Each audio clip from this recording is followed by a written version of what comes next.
Good evening. Let me grab that last cup of Java. Welcome to Divine Reality LLC. My name's Lori, and I am so grateful that you're here and with me on the Facebook Live. I just got off the phone with the website people. You're going to start seeing some stuff there.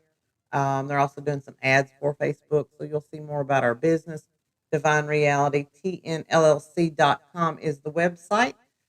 Join me over there. I'm going to be posting probably the events over there more than likely. So just check back in there. If you ever have a question or anything, you can contact me on the website or at our email, divine.reality.tn@gmail.com. It's a lot of divine realities, a lot of TNs, legalities, and we keep it all under one thing that way because it's all copywritten. Hope everybody's doing great tonight. Been a long day for me. Busy day. Spent it with my mom. Been birthday shopping for some great grandchildren and a niece. And, they're at those ages where they really don't need anything. They do, they get it. Let's see. I said last night that I wanted to do something a little different. So tonight I wanted to talk about something more in the metaphysical world as I'm pulling stuff together for content tomorrow night. So I wanted to talk about star seeds, indigo children, lightworkers, and empaths tonight. And I am no connoisseur by any means. I read about these people a long time ago. And I'll tell you now, I don't know that we are all one of these four types, but I am an empath, and I know that. And it's been a trek. And I think I've been that all my life. But as I go through the traits and things, I think you'll see that we do define with all four of these four that I've chosen. So I know you've heard of them, Lightworkers, Starseeds, Indigo Children, and definitely the empaths. Everybody thinks they're an empath or my hair or something else. Hi, babe. Um, I pulled some stuff a long time ago. I found Melanie Becker. She's a YouTuber who does angelic messages, and so I really don't know if she's a messenger herself or if she is um just a reader. But either way, she does have some insights that are very interesting. So you might want to go over there and check her out. Again, her name is Melanie Becker on YouTube. If you're watching me on YouTube and you want to be involved in the live chat, you have to come over to Facebook Live. I'm sorry, on the page, Divine Reality, LLC, and make your comments there. So she does different videos on these. I did see a little bit about light workers, but or she did the light workers and the star seeds. So, and she says that star seeds are highly evolved souls that are strictly in origin from the stars, and that they're in a higher dimension than the stars, like you see behind me. I thought that would kind of help. um, Carl Sagan, he was all about the cosmos, galaxies, Milky Ways, you name it, planets. Very interesting man. He stated that we're all made of stardust. And he might have had some kind of insight that we're not so privy to. Star seeds, they use their past lives and their experiences from the higher dimensions and the other star systems when they come to Earth and present themselves. So these souls come to Earth with a specific mission, which is to serve in the awakening of our Earth and universe. Mainly the Earth, though, because the universe itself is already highly intelligent, more so than we are. William Henry, I took a different viewpoint from him, from Arcania, which is on Gaia, and that is something you have to subscribe to. I think you might get to go in as a guest once, but I'm a subscribed person. Got some really neat stuff over there, and they do everything like from yoga, meditation, articles, videos. So the guy is something to check out. he says though that we're all star stuff, and he brought star seeds from the ancient, and it got so monotonous that I just could not even take the notes. I mean, it was intriguing to watch as well as learn from it, and I just kind of picked the high points to hit. And he views the ancients viewed the soul as a seed that was actually cast down from the heavens and planted within an earthly body to grow and transfer into the light body here. And as they were transferring to a light body, they would be fulfilling their mission, is the way that I understood it. And like I said, I'm no connoisseur of this, but um, that's what I was getting from it. And then he was talking about in the ancient pictures and the Greek and even the mythology, you'll see the oval around, especially Jesus and the Mother Mary during the Ascension um, pictures and paintings and stuff, and that is to represent the seed because they were light workers and they have ascended to heaven. So that was interesting. Also, he brought up the Apostle Paul refers to seeds when he spoke of the ascension of Jesus. So in the book of Paul in the Bible, you can check that out. So I think it's just a major metaphor for the soul, which grows into our bodies, which is referred to by our bodies are referred to as the tree of life. So, as our bodies need food, our souls also need food, which is we feed them wisdom.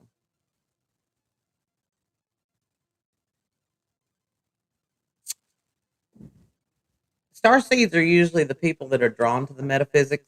Um, you won't have a lot of small talk with those people. They won't be concerned about worldly matters that go on. They're not introverts, but they just don't they're listeners. They're not talkers. They don't have many friends by their own choosing, not because they're not sociable people, but because they also carry other characteristics of the other three we'll talk about. And Starseeds were the ones that are the volunteers, and we're from Tennessee, and we're the volunteer state. So they kind of were the volunteers of the universe and volunteered to come in human form and to help in the mission of the awakening the 3D into the 5D, which you hear a lot about that. I'm not here to get into all the other aspects of the awakening and all that. That we could be here all night into days. Star seeds tend to have the psychic abilities. A lot of them are clairvoyant, and a lot of them are able to channel spirit messages. So, having said that, I think from what I gathered from the research I was doing, I think star seeds kind of are one with light workers as well, and that's just my personal opinion. And when we get to light workers, you'll kind of understand, and I'll go back to the star seeds. The other one is indigo children. You never really heard of indigo children because they actually didn't start showing up until the 1960s, and they actually have a timeline because um, they weren't prevalent till the 60s, 70s, and it's believed that these people are the blueprint of humanity. They're highly gifted, they're highly driven, and they are very creative. And as you think back to the 1960s, 70s, so much started booming. Even women's lib and that type of stuff came more prevalent. Your technology started with the IBM computers and stuff. So if you go back and look through history as far as the things that were created during that time, it kind of starts piecing together. And these begin these beings' mission is to basically shake up the modern world. And I think with the boom of the 70s, that would probably do it. And they started paving the way for our future generations, though, to create off of the baseline that they started, and but also to do it in peace and harmony for our entire universe. You see my Daystream mug. Rocco Red comes on at hashtag RKN Live on Facebook at 8 p.m. tonight. From what I hear, a lot of changes, and you don't want to miss it. Indigo children know that they were placed on this planet for a reason. They are very sure of it. And their reason is to create some type of positive change. And in the late 60s, we were coming out of Vietnam War. And of course, after any world or conflict or war, then we start, we've got to recover. So if that's what the purpose of the Indigo children was, then I think a lot of them fulfilled their mission. And you think back the hippies and the love era, free love era. I don't know if that's why they're named that or not. They also associate Indigo children with the LGBT community because the offspring from the Indigo children are usually called the first. If I was an Indigo child and I had a child, they would be referred to as crystal children. And then if that child or my child had my grandchild, they would be referred to as rainbow children. I didn't find a lot on as to why that was the way it was, but it was more by years. So if I had characteristics of an Indigo child, I was born in 67, and Indigo children came from 64 up until 68, I believe. I think I'm correct. But either way, they have very high expectations of themselves and of everyone around them, and they are usually very self-critical people. Most are in possession of a very strong intuition, and they usually question authority. They're a little bit rebellious and very skeptical of people that hold power, and that is either in a workplace, in a home, or in our government. Thought that was interesting. Um, as I said, Indigo children are usually very creative and often are the change makers. They they're the type that always look for better methods and concepts. Either in situation or circumstance. If it's a work project, or a personal project, they try to look for the best angle to take with that. Most Indigos, though, they feel like lost souls. They don't feel like they fit in. They're usually loners because they just don't feel in tune with any one place. They're very headstrong. They know their self worth, and they're unwilling to back down from any type of confrontation because usually they think it's something outside of their integrity, and they're very in tune with their self worth, so they know what integrity means, and they're looking for that love and peace and light with the divine in everything they do. So they're very passionate, they're focused, and I thought this was interesting because they find that they don't sit still very long, um, and they're not very silent people, but they don't want conflict, if that makes sense. They want balance. So a lot of the children have found have ADHD or depression as a result of easily getting frustrated with those in authority or the outside world, that's why they don't want to be in it. They don't feel like they belong. They feel like not that they're better, but they feel like that they lead a better life as they think of all equally the whole we that we talk about. They see the planet as a we, not a me. So they're usually empaths and clairvoyants, and a lot of them have psychic abilities or come from a lineage of psychic abilities. And all of these capabilities are fine tuned. There's no, I mean, There's no deviance in um, one from the other. I mean, if they're psychic, boom, they're psychic. They can tell you what's going on in a situation or circumstance. If they're clairvoyant, the messages come through very clearly for them. Indigo children are, like I said, peace loving people, and they don't resort to any type of violence. Um, and the empath part of them is because they are very sensitive to the environment around them as well as the emotions of the people in that environment. And an empath can read those emotions, the stressors, everything. So that's why they tend to be the loners. They usually see everyone as equal, as I said, and they embrace any type of diversities. But there again, they question it because of the authority issue.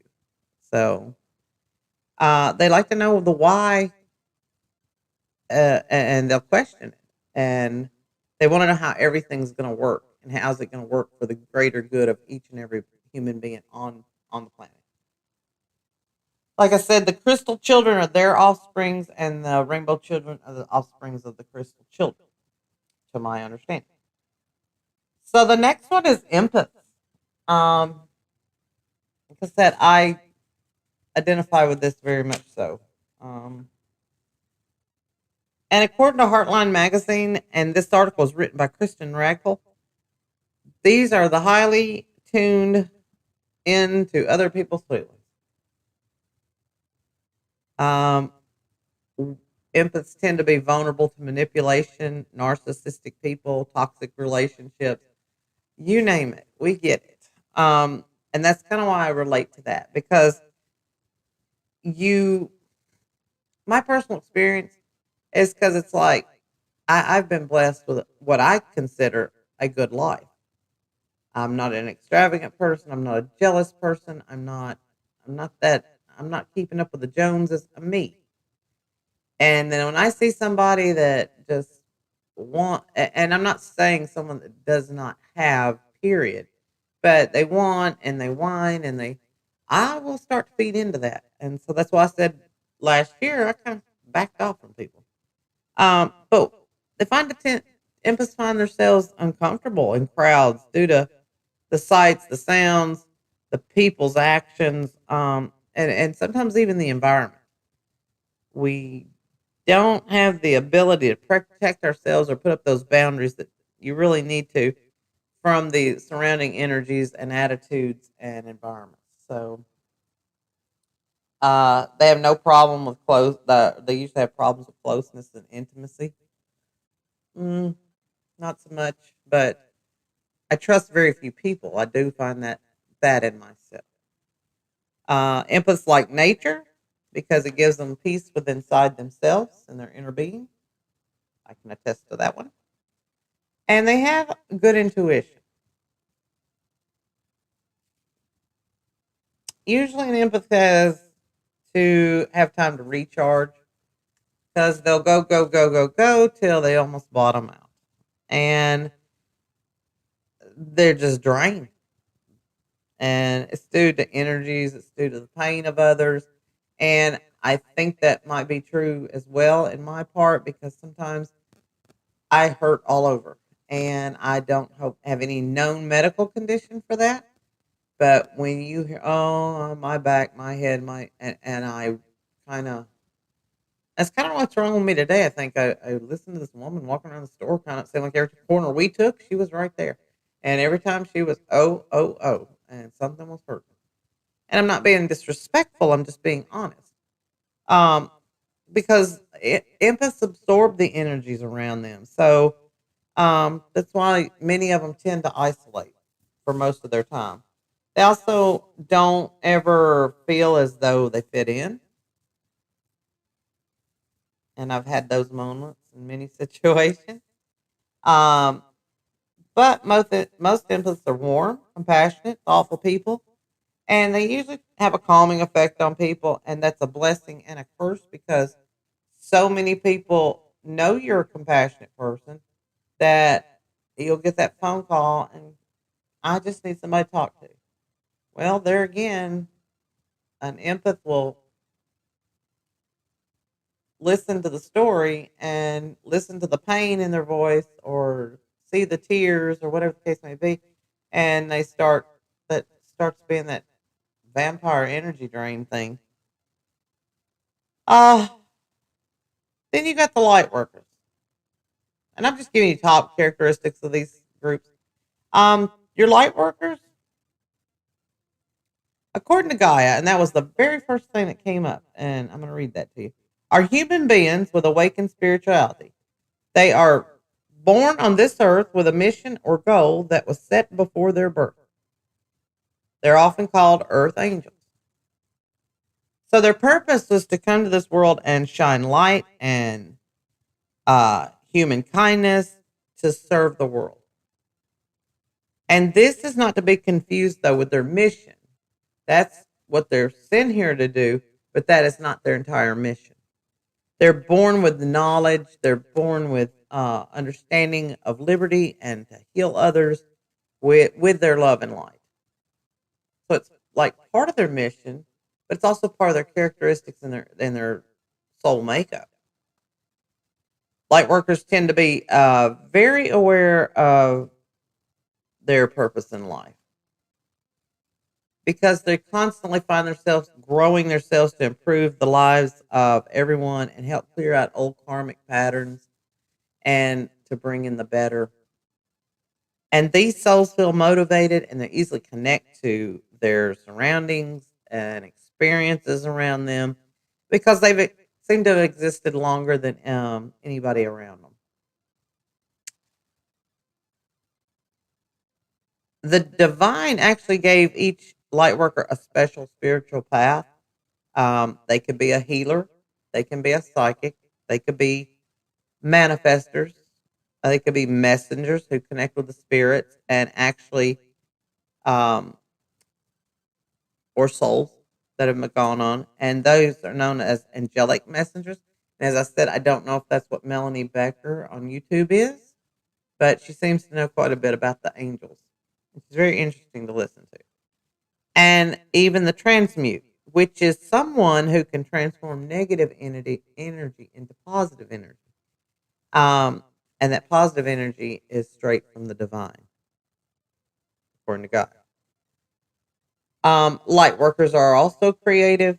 All of these angelic beings or star children, whatever you want, they're all very creative, sensitive, intuitive, and usually of high intellect. But they're also all seem to be misunderstood. They've been through the reasoning being that is a series of traumas and challenges, and they have the capacity to raise other people up and change their moods, and give them hope that they didn't think was possible. But because they have a natural desire to help people that are seem to be struggling along their human experience here. And light workers are usually tend to be the epitome of an old soul. Can't talk.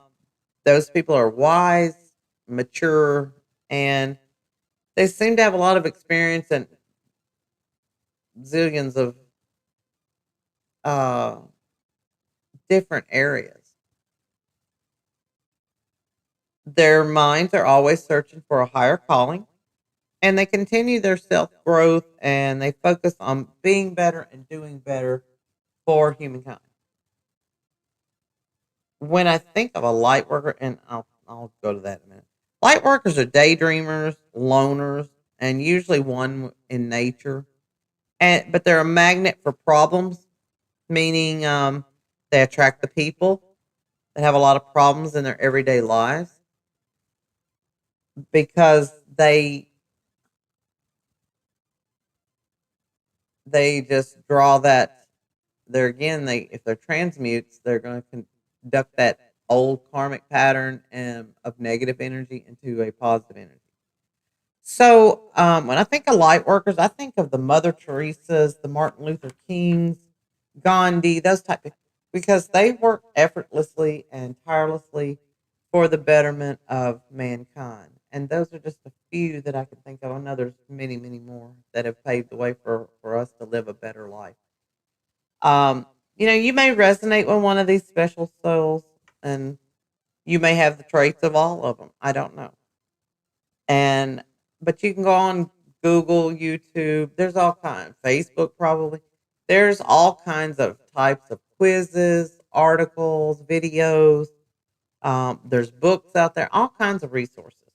If you think that you resonate with one of those four, um, and like I said, the Indigo children get a little wanky, and you have to kind of go by your birth date, year date, and those type things. So I just thought it would be a little enlightening to do something a little different and talk about these because they are part of the metaphysical and part of the universe. And since we talk about the law of attractions, which feeds off the universe, um, we you want to always remember that we being spiritual beings here on this planet for a human experience, we all and each and every one of us has a life purpose, a soul purpose, and we just have to tap into it if we don't know what our purpose is here for. And that's why we do what we do with the life coaching. We help you get to that dream, and then that dream grows more and more. You realize there's more than wanting a new house, wanting a new car, wanting that love that you so desire. There actually becomes a little bit more in that, and you grow inward as well as um, with the material things and outward to other people in your relationships. So that is all I have for you. Um, be back tomorrow night, uh, 7 p.m. Central Standard Time. Please like and share. Hit the hashtag Divine Reality LLC, um, and hit those emoji buttons. And I appreciate you. And go over and watch Raquel on her new set. I'm sure she'll appreciate that. Always support your new business, small businesses, your better known businesses, because we fall in all three categories right now. And otherwise, have a great night. I'll see you tomorrow. Bye.